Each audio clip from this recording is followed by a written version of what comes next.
We're on our way to get a train from Gare Austerlitz.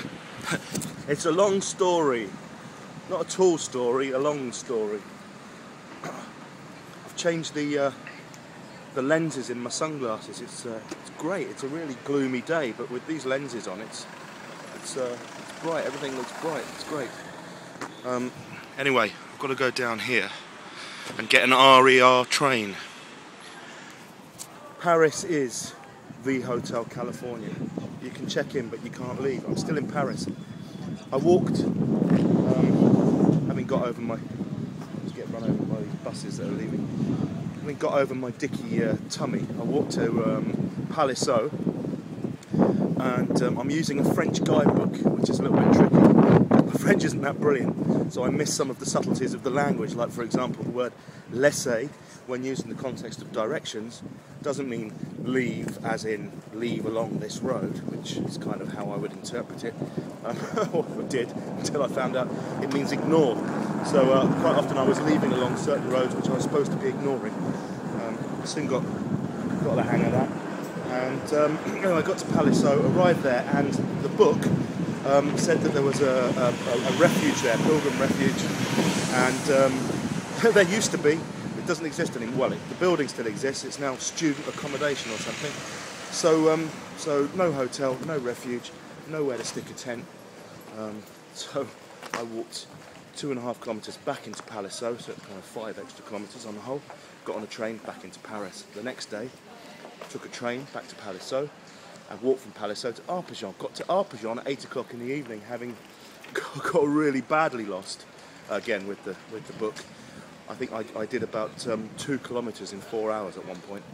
Got to Arpajon, it's getting dark, absolutely pissing it down the rain, and the hostel that I'd planned to stay in closed for August. Nowhere to stick a tent again, so went down the station, 4 kilometres down the road, came back to Paris. Next day, actually, I stumbled across an internet cafe, which was great, so I managed to back up 300 plus videos and do some writing. This is the station entrance over here, which I'm hoping to see a different sign on the screen, because then I went to get a train yesterday to go back to Arpajon, to carry on from Arpajon to Étampes, having done some research on the internet to sort out where there were places I could camp and check in that various places were open. I decided it's probably best to check rather than trust this book, which seems to have got it wrong on 2 occasions. And there's no trains running, because there's been a big derailment or something. So there's no train even to Étampes, no train to Arpajon. So I'm stuck in Paris again. So now I'm attempting to leave.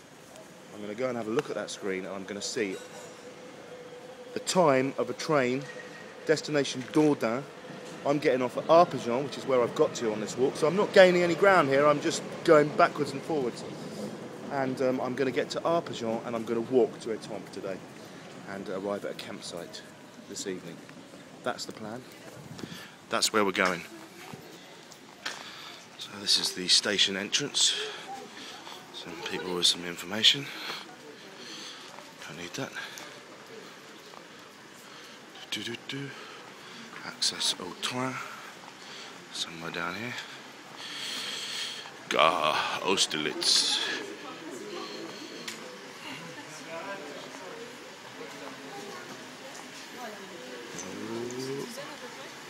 It's looking hopeful.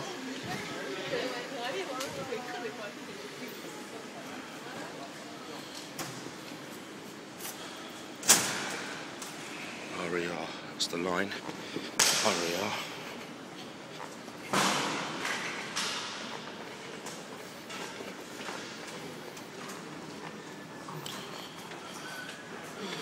Your normal station fare if you want a handbag, a nice bright handbag.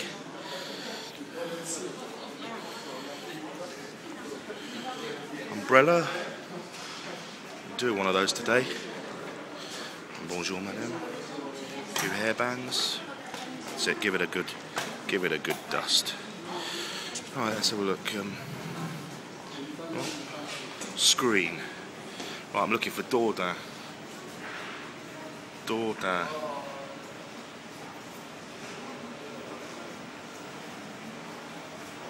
11:43. Right, it's gone 11 now. I've faffed around for the first 2 hours this morning. Train to Dorna. Half an hour. Hey, they're running. I might get out of Paris today. I'm not going to go and wait down on the platform for half an hour. Go back up into the air.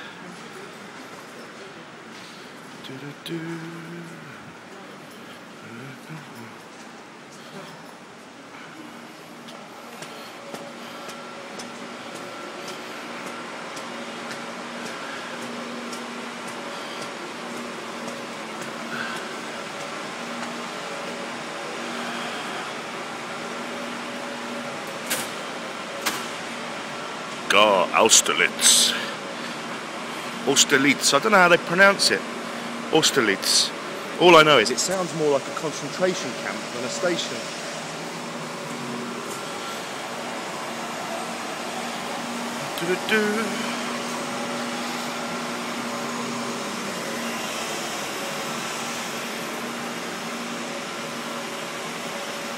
I'm not getting English newspaper.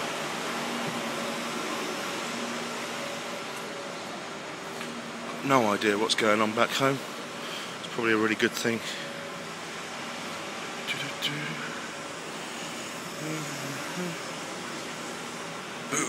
Goal. Le foot. Magazines. Ah, pardon. Pardon, monsieur. The mad Englishmen are walking around with the camera.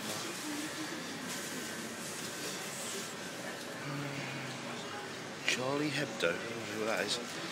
Figaro, Le Monde, L'Equipe. Honestly, the French and their football team. I've seen nothing whenever I've looked up at a screen anywhere but interviews with Laurent Blanc. I think the World Cup was next week. Finished last month. 2 months ago. Last month. Lose track of time. Doesn't start again for another 2 years. They're getting all excited about a friendly with Norway tonight. Can't see an English newspaper though.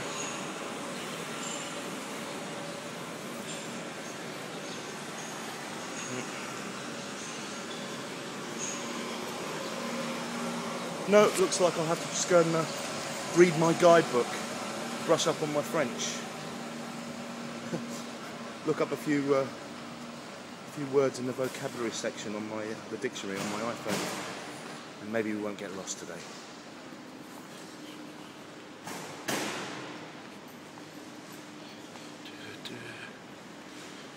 Let's go back out here.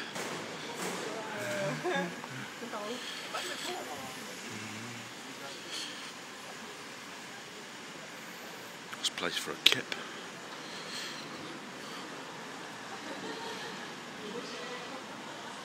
I hope he was sleeping. He hadn't collapsed, so he kicked his crutches away. That'd be most unfortunate, wouldn't it? Actually, I remember my dad telling me a story when he was in London, working in London. He'd given blood one day and was going back to the office in the lift and fainted. Apparently, he was in the lift for, well, I don't know, I think it was a considerable amount of time. And he said the number of people that must have got in that lift and out of that lift, no one disturbed him. I just thought he was pissed. He'd actually fainted after giving blood. It's funny, isn't it? You can say assumption is the mother of all cock-ups.